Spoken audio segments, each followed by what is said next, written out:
What's up, nerds and nerdettes and wee little nerdlings all? It's your buddy Big Johnny G for Two Gun Pixie presents Legendary Gaming. Midday Monologue Mondays here for Two Gun Pixie. Thank you for joining me. We do videos every day of the week, multiple on several days of the week. We do this all for fun. We're a fun channel. There's no backers, there's no patrons, there's no sponsors. This is all done just for fun. For the fun of making videos and the fun of board games and RPGs. If you're into that, then please hit that subscribe, because that's how Two Gun Pixie thrives. Now, in today's episode, I want to talk about something we've just done, and you're going to see beginning at the end of this month, the last Thursday, in fact. I started running an evil campaign. We're taking a break. This is a side campaign, running evil characters. So I want to talk about it. If you want to hear about some evil characters in a D&D game, then come on, join me down the table, and that's what we're going to talk about.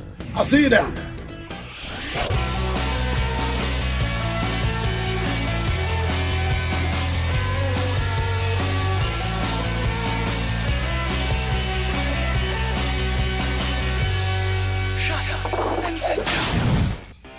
So you, hopefully, maybe you saw my Dungeons & Dragons sneak peek video a few weeks back. I did for a slideshow Sunday Gaming.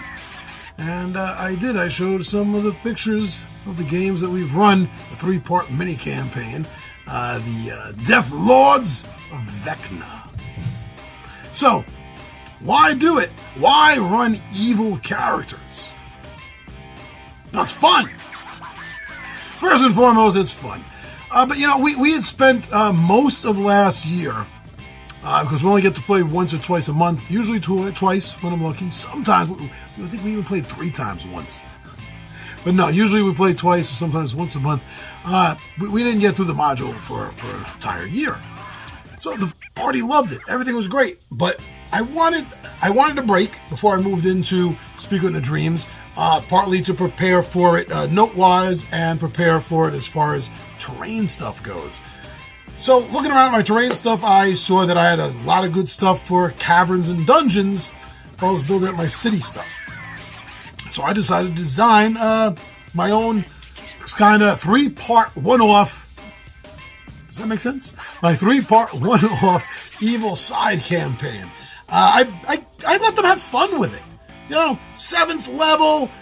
I gave them option of almost everything available to them, race-wise and class-wise in 3rd edition, just to let them have fun. And let me tell you, it sure was fun. It was kind of what I was hoping for, in the sense that it would be a palate cleanser. Right? Get a little bit of a different taste in their mouths.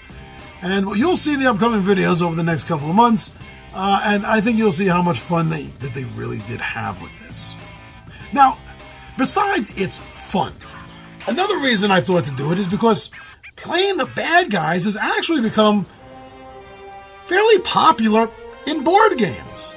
I mean, you have games like Disney's Villainous, you have the Sinister Six board game, you have Dragon Scales. There's quite a few games out there where you're getting to play actual villains, playing the dark side, so to speak. Oh, Star Wars Villainous, Marvel Villainous. So it is a popular concept that's growing. One that I've been waiting for, actually, to become popular and take root in table gamers. So why not extend that to RPGs? I have not run an evil campaign in probably 25 years, honestly. And even then, I don't think I ran 1 or 2 off, maybe, back in the days.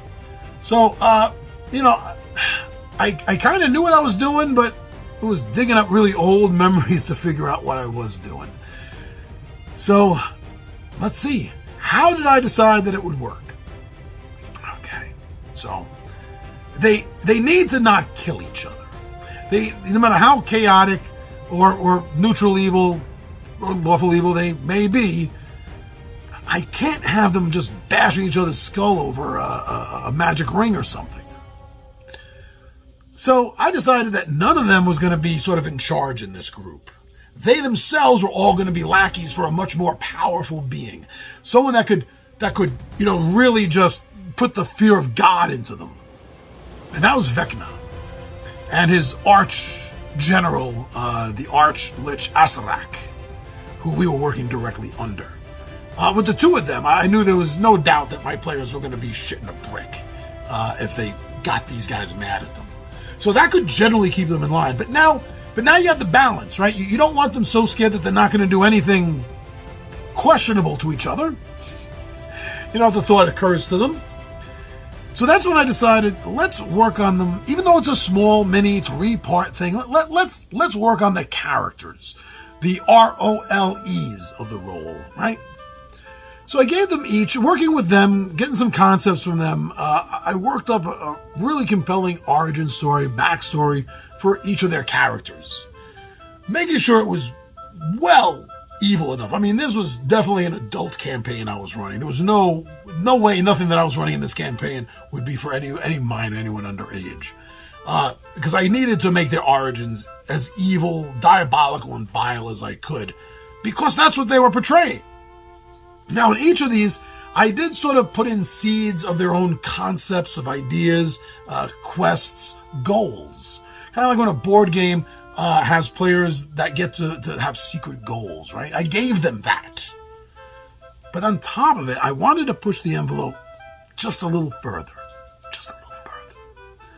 So what I did was they were each pulled aside by an emissary of Asarak before they went on this quest that I gave them. And basically, he was just sowing the seeds of distrust. This game is taking place in not the current Greyhawk, the past Greyhawk, before Vecna lost his eye and hand before the betrayal of Kos, but near that time. There's a lot of tension in Vecna's forces. There's a lot of splintering starting to happen. Some disloyalty has already been seeded generally in some of the outer forces, the banner forces around Vecna and Asarak. And that's what I built on. I built on that this more or less nameless NPC background character, someone that would give them no reason to suspect anything other than he's genuinely the voice of Asarak in this concern with them. He planted seeds of dissension with each of them concerning all of the others, telling them half-truths, some lies, and some bold theories, but claiming it all as the word, will, and knowledge of Asarak. That made it very, very fun. During the course of the 3 games, I did get to see the players be very distrustful of each other, because they each knew that they each had been spoken to. They all knew that they each had agendas. So even though they had to play nice together because of Vecna and Asarak, there really was distrust there. At one moment, I kind of thought they were going to go with the werewolf, because the seed had been planted that he was trying to raise his own lycanthropic army. As well as the madman minister that was with them, trying to form his own cult. Yeah, things were very interesting, but it all worked out at the end. There was a level of distrust. There's a little bit of infighting, not a lot, but they got the feel of playing evil, and they all enjoyed it. They really did. It worked out great for me as the DM, giving me time to work on the main adventure, just running that as the side, and it gave them great fun, just letting loose. Not thinking to themselves, oh, well, my good character wouldn't do this or that. Well, maybe my neutral evil character would say, I don't give a shit. They got to experience that. So, I don't know what else to tell you about how I put this all together. That was it. You've seen the pictures that I've been showing, a little preview. You got to see some of the preview pictures already, and the sneak peek video that I did for Slideshow Gaming a few weekends ago.